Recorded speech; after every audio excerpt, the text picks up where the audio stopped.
Elizabeth is revealing secrets about the day she was crowned nearly 65 years ago. The Queen was interviewed for a documentary that will air on the Smithsonian Channel this Sunday. Queen Elizabeth II was known around the world for her calm, collected presence. Throughout her reign, she rarely displayed strong emotions in public. This sense of restraint became one of her most defining traits. Whether she was addressing the nation in times of crisis or attending royal events, the Queen always maintained an air of composure. But behind that calm exterior were moments, few and far between, where even the monarch couldn't completely hide how she felt. These moments were subtle and often unnoticed by the general public, but those who worked closely with her occasionally saw glimpses of a more emotional side. One of the most revealing stories came from Darren McGrady, a former royal chef who worked in the palace kitchens for over a decade. McGrady had a front-row seat to the Queen's preferences, routines, and expectations when it came to food, and she was extremely particular. According to McGrady, every day in the royal household followed a strict culinary schedule. Breakfast, lunch, afternoon tea, and dinner were all planned in advance. The Queen expected to see a printed menu outlining every dish. Nothing was to be a surprise, and if the chefs wanted to introduce a new dish, the full recipe had to be submitted for approval ahead of time. But one summer at Balmoral, McGrady made what he described as a small mistake. Though for someone as detail-oriented as the Queen, it was enough to cause visible irritation. Hoping to add something fresh and seasonal to the dessert list, McGrady suggested a traditional Scandinavian treat called veiled farmer's daughters. It was a layered dessert made with cinnamon crumble, stewed fruit, and whipped cream. However, he failed to include the recipe in the Queen's menu book. Instead, he only wrote the name of the dessert. The next day, the Queen responded in a handwritten note, asking, "What or who are the veiled farmer's daughters?" It was a short comment, but her tone was clear. McGrady later admitted it was the one time he had really made her angry. Fortunately, he was given the chance to send the recipe, and after reviewing it, the Queen approved the dish. Eventually, it even became a summer favorite in the royal household. But the message had been delivered. Even in the kitchen, precision and protocol mattered. A missing recipe might seem like a small detail to some, but for Queen Elizabeth, such oversights disrupted the order she valued so deeply. Another revealing insight into her culinary preferences involved a far more well-known ingredient: garlic. The Queen reportedly disliked garlic to such an extent that it was banned from all palace meals. It wasn't just a matter of taste. It was about presentation and etiquette. Garlic tends to linger, both in taste and in breath, and for someone who spent hours in close conversation with guests, dignitaries, and officials, that wasn't acceptable. According to former palace staff, royal chefs knew better than to include it in any dish served to the Queen. She preferred food that was light, refined, and elegantly simple. One of her favorite meals was Dover sole, served with spinach and courgettes. It was nutritious, but not overpowering in flavor. Prince Philip, in contrast, had a more adventurous palate. One of his favorites was salmon kulibiak, a rich and savory dish with Russian origins. It combined layers of salmon, mushrooms, rice, and herbs, all wrapped in pastry. These kinds of stories, small details about meals and menus, might seem insignificant, but they offer a rare glimpse into the Queen's personal standards and the culture of discipline that surrounded the monarchy. Every choice, every routine had its place. And when those routines were disrupted, even slightly, it became noticeable. Of course, these stories weren't widely known at the time. Most of the Queen's life remained firmly behind palace walls. But there were a few public moments that revealed her human side. Instances when her frustration, humor, or irritation broke through the surface. One particularly memorable incident occurred during a high-profile photo shoot in 2007 with renowned American photographer Annie Leibovitz. The Queen had agreed to pose for a portrait wearing her formal garter robes and crown. It was an elaborate setup, and the mood was already quite serious. But things took a turn when Leibovitz reportedly suggested that the Queen remove her crown to make the portrait look less dressy. The Queen, according to those present, was not amused. She immediately responded, "What do you think this is?" gesturing to her formal attire. The situation escalated when the Queen, visibly annoyed, was overheard saying, "I'm not changing anything. I've had enough dressing like this, thank you very much." The BBC later had to apologize for misrepresenting the footage in a promotional trailer, which gave the impression that the Queen had stormed out, when in fact, the scene was edited out of sequence. Still, the moment left an impression. It was one of the few times the Queen's private irritation had been caught on camera. Another example took place during a public event in 2002, while Prince Philip was participating in a carriage driving competition. A group of photographers crowded too closely around the Queen's viewing area, trying to get the perfect shot. She waved them away, visibly irritated, and was heard saying sharply, "Do you mind?" It wasn't a major outburst, but it was enough to show that even the most composed monarch had her limits when it came to personal space and respect. Going back even further, in 1954, an incident during the royal tour of Australia offered another rare moment of unfiltered emotion. The Queen and Prince Philip had a row while staying in a remote chalet. According to a film crew nearby, Prince Philip stormed out of the building, followed by a tennis racket and the Queen's raised voice calling him back inside. Though that footage was never released, the story resurfaced in Ingrid Seward's biography Prince Philip revealed. It added another layer to the public's understanding of their marriage, strong and enduring, but not without its tensions. Perhaps one of the more endearing examples of the Queen's emotional side happened decades later, during her 90th birthday celebration in 2016. While standing on the balcony of Buckingham Palace, she noticed Prince William crouching down to speak with Prince George. Without hesitation, she leaned forward and told him firmly, "Stand up, William." The moment was caught on video and quickly circulated online. It was a gentle reminder that even within her family, protocol mattered. And when the world was watching, she didn't let anything slip by. When The Crown first premiered on Netflix, it was met with widespread acclaim. Viewers across the world were captivated by the dramatized portrayal of Queen Elizabeth II's early reign, family life, and the many pressures that came with the crown. The series was praised for its attention to detail, compelling storytelling, and strong performances. But while the public was enthralled, behind closed doors, the royal family, particularly the Queen, watched with a different perspective. At first, the Queen was said to be open-minded about the show. According to insiders, it was the Earl and Countess of Wessex, Prince Edward and his wife Sophie, who first encouraged her to watch it. They reportedly brought DVDs of the show to Windsor Castle and suggested it might be a good way to spend quiet Saturday evenings. In the beginning, the Queen found it entertaining. She appreciated the historical focus and, according to a few sources close to the family, enjoyed seeing key moments from her reign recreated on screen. Actress Vanessa Kirby, who played Princess Margaret in the early seasons, once mentioned that Princess Eugenie had told her the Queen really liked it. That early sense of approval gave the impression that the Crown had successfully walked the fine line between drama and respect. But as the series progressed into later seasons, the tone shifted. The storytelling became more focused on the personal struggles and internal conflicts within the royal family, and certain fictionalized elements began to cause discomfort within Buckingham Palace. One episode in particular was said to have left Queen Elizabeth genuinely upset. It was episode 9 of season 2, a dramatization of a real-life decision regarding Prince Charles's education. In the show, a young Charles is portrayed as deeply unhappy at Gordonstoun, the strict boarding school in Scotland that his father, Prince Philip, had also attended as a boy. The episode focuses heavily on the emotional tension between father and son. In one of the most intense scenes, Prince Charles is shown being bullied and isolated at school. He writes heartbreaking letters to his family, expressing his misery.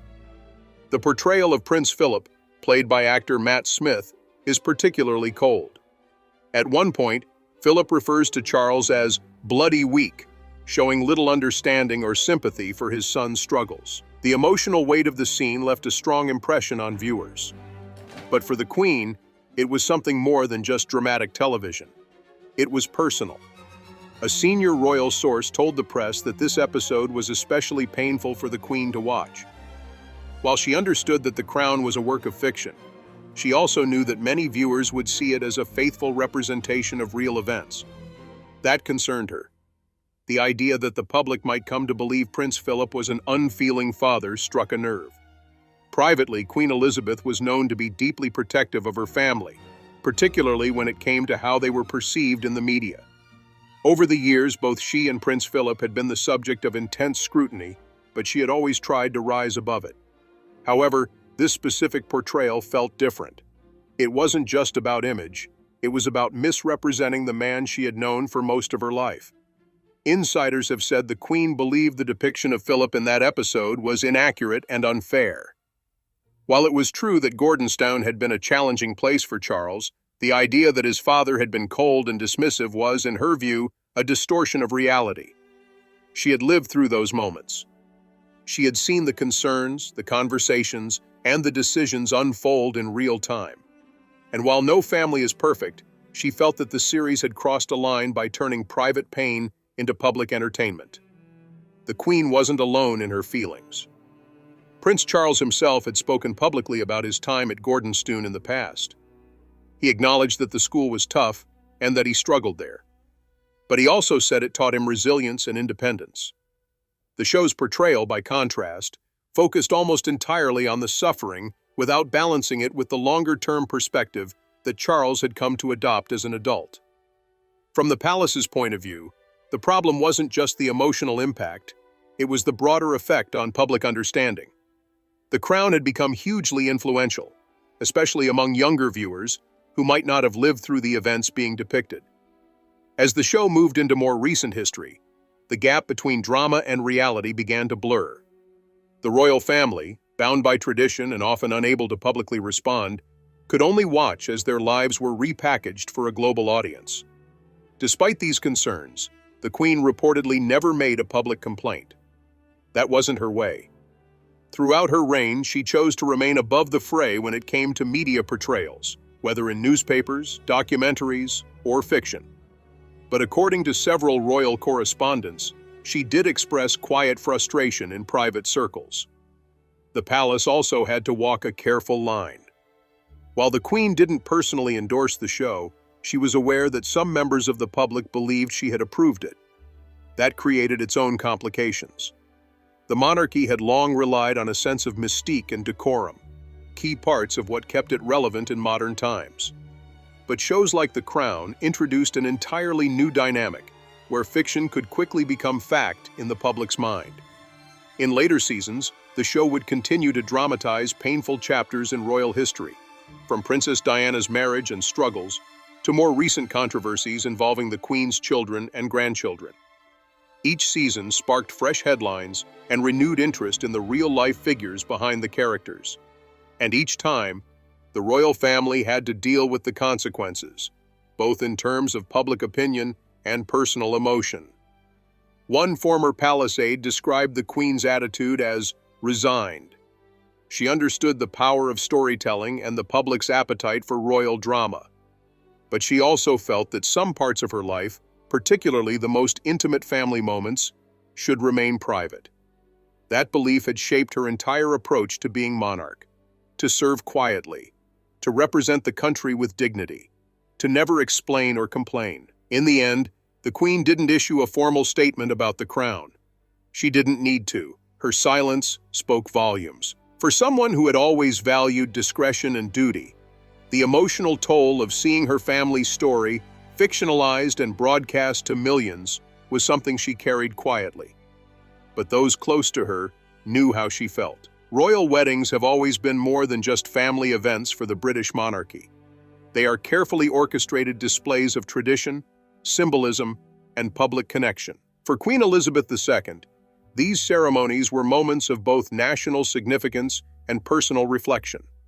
While the world saw pomp and pageantry, behind the scenes, the Queen's reactions to these occasions revealed a great deal about her values, her expectations, and, in rare cases, her quiet frustrations. When Lady Diana Spencer married Prince Charles on July 29, 1981, it was widely considered the wedding of the century. Over 750 million people watched it live on television. Diana, only 20 years old at the time, emerged from her carriage in a voluminous ivory silk taffeta gown that instantly became iconic. She looked like a fairy tale princess stepping into a new life, but behind the glamorous exterior, there were tensions that the public couldn't see, and emotions the Queen rarely allowed to show. In a moment captured on the Buckingham Palace balcony, Diana and the Queen stood side by side, waving to the enormous crowds. At first glance, it seemed like any other royal appearance. But years later, a professional lip reader revealed what the Queen actually said to her new daughter-in-law in that moment. She leaned in slightly and told Diana, "Look at them. They've been waiting all day just to see you." It was a small comment, but it carried significant meaning. It was an acknowledgement not just of the crowd, but of the enormous pressure Diana had just stepped into. For a monarch known for her reserve, this moment of quiet empathy stood out. That brief exchange also hinted at something deeper. While the Queen showed a moment of kindness, the reality surrounding Charles and Diana's marriage was already beginning to fray. According to Diana herself, she received a note from Prince Charles the night before the wedding, telling her to just look him in the eye and knock him dead. But that same evening, he also admitted to her that he didn't truly love her. Diana would later describe how devastating those words were, especially on the eve of such a public commitment. For her, the fairy tale was already showing cracks, even before it had properly begun. The Queen, of course, would not have been unaware of the complications in her son's relationship, but she remained publicly neutral, as always. Her role wasn't to interfere, but to uphold tradition and ensure the monarchy continued to function. Yet, as later events would show, the emotional toll of that union, and its eventual collapse, would have long-lasting effects on the entire royal family. Decades later, when Prince Charles married Camilla Parker Bowles in 2005, the mood was very different. Their relationship had been the subject of intense public scrutiny and criticism for years. Camilla was seen by many as the other woman during Charles's marriage to Diana, but by the time of their wedding, the public mood had softened somewhat. Still, the ceremony was unusual by royal standards. It was a civil wedding, not a church one, something almost unheard of for a future king. The Queen's decision not to attend the civil ceremony raised questions at the time. Some assumed it was a snub, or that she still disapproved of the match. But according to Charles's official biographer, the reason was more about duty than disapproval. As Supreme Governor of the Church of England, the Queen had to adhere to the Church's rules, which at the time discouraged remarriage in the Church after divorce. Attending a civil ceremony might have appeared to conflict with her role. Instead, she and Prince Philip chose to attend the religious blessing that followed the wedding at St. George's Chapel. Not only did the Queen attend the blessing, but she also hosted the reception at Windsor Castle. In a rare show of humor, she gave a speech comparing Charles and Camilla's relationship to a steeplechase, referencing famous jumps from horse racing. "They've overcome Becker's Brook in the chair," she said, "and all kinds of other obstacles. My son is home and dry with the woman he loves." It was a surprisingly warm endorsement from a monarch known more for her formality than her sentiment. Through that moment, the Queen signaled not just public acceptance, but personal reconciliation. When Prince William married Catherine Middleton in April 2011, the atmosphere was entirely different again. The monarchy was in need of a refresh after years of scandal and public criticism. William and Kate's relationship offered a sense of stability and modernity. She was a commoner, but she carried herself with grace and dignity. The Queen welcomed her into the family and supported the union wholeheartedly. On the day of the wedding, Westminster Abbey was filled with 2,000 guests. Outside, hundreds of thousands lined the streets, and millions watched from home. Kate's gown, designed by Sarah Burton for Alexander McQueen, struck a perfect balance between tradition and contemporary elegance. Royal biographer Andrew Morton later wrote that the Queen was visibly pleased. According to him, she even turned to Prince Philip during the event and whispered, "That was excellent." Yet even on such a near-perfect day, there was a moment that caught the Queen's attention, and not necessarily in a good way. As William and Kate exited the Abbey and climbed into the state landau, one of the grandest carriages in the royal collection, the Queen was seen making a subtle comment to Prince Philip. A professional lip reader later suggested she said, "I wanted them to take the smaller carriage." The carriage they chose, the 1902 State Landau, had been used for previous royal weddings, including those of Charles and Diana, and Prince Andrew and Sarah Ferguson. It was ornate and visually striking.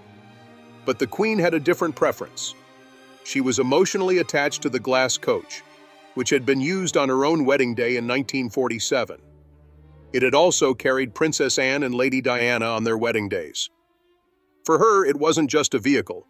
It was a symbol of continuity and tradition. Although she didn't push the issue or make a scene, the quiet comment revealed how much weight she placed on symbolic choices. In the grand scheme of things, the carriage selection was a small detail. But for Queen Elizabeth, small details often carried deeper meaning. They connected the past with the present and reinforced the values the monarchy was built on. These moments, from Diana's balcony smile to the carriage ride that didn't go as expected, highlight the subtle but telling ways the Queen expressed her feelings. She rarely made direct statements about how she felt, but her gestures, expressions, and quiet comments often spoke volumes. As the matriarch of a family constantly in the public eye, Queen Elizabeth learned to navigate both joy and disappointment without letting too much show. But in these high-profile family events, her reactions revealed her deep respect for tradition, her sense of duty, and her occasional longing for things to be done just a little differently. By the time Prince Harry and Meghan Markle married in 2018, the royal family had already weathered decades of public scrutiny, personal challenges, and dramatic headlines. Queen Elizabeth II, having seen it all before, approached this new chapter with her signature composure. But behind the formality and public smiles, it became clear that the events surrounding Harry and Meghan's wedding, and what followed, would test the Queen's patience and her sense of tradition more than almost anything else in recent royal history. The wedding itself was a global spectacle. Held at St. George's Chapel in Windsor, it was attended by royalty, celebrities, and dignitaries. Meghan, an American actress and divorcee, represented a significant change for the monarchy. Her background, her career, and even her race marked a departure from the usual profile of royal brides. At first, the Queen appeared supportive. She welcomed Meghan into the family, invited her to spend Christmas at Sandringham, and included her in public engagements. But according to several royal biographers, not everything behind the scenes ran smoothly. One of the first signs of tension involved Meghan's choice of wedding dress. Traditionally, brides marrying into the royal family wore white as a symbol of purity, particularly if it was their first marriage. Meghan, who had previously been married, chose to wear a bright white Givenchy gown with a dramatic 16-foot veil. According to royal author Tom Bower, the Queen reportedly questioned this decision privately, asking why a divorcee needed such a symbolic veil. While she never expressed public disapproval, those close to her said she found the choice unusual and at odds with long-standing royal customs. A close cousin of the Queen, Lady Elizabeth Anson, later commented that Her Majesty thought the dress looked too white, a subtle critique, but a pointed one. By comparison, when Camilla Parker Bowles married Prince Charles, she wore a subdued cream-colored outfit and opted not to wear a veil, reflecting both her age and her previous marriage. Meghan's more traditional bridal attire raised eyebrows within the palace, not because of how it looked, but because of what it represented: an apparent disregard for established symbolism. Another source of tension was the now infamous tiara incident. Meghan reportedly wanted to wear a specific tiara for the ceremony, but was told it was not available. According to various reports, the Queen's trusted dresser and jewelry advisor, Angela Kelly, had set boundaries around the selection process. Meghan was said to have been frustrated with how the situation was handled, and her disagreement with Angela Kelly reportedly reached the Queen's ears. The Queen, according to insiders, wasn't pleased with the tone Meghan had taken toward her staff and felt that respect for royal traditions and the people who upheld them was being overlooked. Adding to the complications, Meghan's father, Thomas Markle, did not attend the wedding. His absence was due in part to a media scandal involving staged paparazzi photos, followed by reported health concerns. The Queen had encouraged Meghan to reconcile with her father before the wedding, hoping to avoid unnecessary drama. But the relationship between father and daughter had deteriorated, and Meghan ultimately walked down the aisle accompanied by Prince Charles instead. According to royal author Katie Nicholl, the Queen believed this situation could have been better managed, especially given the global attention on the event. Harry, too, made a request that raised eyebrows. He wanted to keep his beard while wearing his military uniform for the wedding, a choice that broke with royal precedent. Traditionally, serving officers in uniform were expected to be clean-shaven, and although Harry was no longer in active service, the expectations still stood for ceremonial events. After some back and forth, the Queen allowed it, possibly out of affection for her grandson. But it was yet another example of rules being bent, and it didn't go unnoticed. While the Queen managed to stay composed throughout the ceremony, those watching closely noticed her unusually stern expression at several points during the day. Photographers captured her looking serious, some said even disappointed, during key moments. Royal insiders later revealed that although she supported the union, she had grown weary of the surrounding drama. One source reported that she had privately said, "I don't know, I don't care, and I don't want to think about it anymore," when asked about the ongoing issues. It was a rare admission from a monarch known for her unwavering focus and sense of duty. The tensions didn't end with the wedding. In 2021, when Harry and Meghan welcomed their daughter, they named her Lilibet, a deeply personal nickname that had been used for the Queen since childhood. Only her closest family members ever called her by that name: her parents, her sister Margaret, and Prince Philip. The name carried emotional weight. While the Sussexes claimed they had the Queen's blessing, royal sources quickly countered that she had not been consulted in advance. According to royal commentator Phil Dampier, the Queen was a little upset by the decision, particularly because it was presented to the public as if she had fully endorsed it. The Queen reportedly felt blindsided, not just by the name itself, but by the fact that it could be perceived as a PR move. There were concerns within the palace that any photo of the Queen with baby Lilibet could be used in media projects, Netflix specials, interviews, or social media campaigns. The Queen made a firm decision. There would be no official photograph released of her with the child. She wanted to avoid being drawn into anything that might later be used for commercial or public promotion. It was a quiet but clear message. Some lines could not be crossed. This loss of trust hit hard. Over the years, the Queen had supported Harry in many ways. She had been a constant in his life, especially after the death of Princess Diana. But the couple's public criticism of the monarchy in interviews, including the now famous Oprah Winfrey special, created a deep rift. Accusations of racism, neglect, and emotional isolation painted a stark picture of royal life, one that the Queen, for all her discretion, found difficult to ignore. Those around her said she was deeply saddened, not just by the content of the interviews, but by the way family grievances were aired so publicly. It went against everything she had lived by: keeping issues within the family, staying silent in the face of controversy, and protecting the institution at all costs. For Queen Elizabeth, the crown was never just a symbol. It was a responsibility. And watching it become the subject of scandal and spectacle was a painful experience. Despite everything, the Queen never removed Harry and Meghan's titles, nor did she publicly criticize them. But the emotional distance grew. The trust that once existed was never quite restored. Her final years were marked by both pride in the continuity of the monarchy and quiet disappointment in how far parts of the family had strayed from its values. Queen Elizabeth's approach to her role was always rooted in restraint, tradition, and personal sacrifice. She rarely let her emotions dictate her decisions. But in her responses to the events surrounding Harry and Meghan, from wedding choices to public disputes and the naming of a child, her private frustrations became harder to conceal. These were the moments where the monarch and the grandmother intersected, and the weight of both roles became unmistakably clear.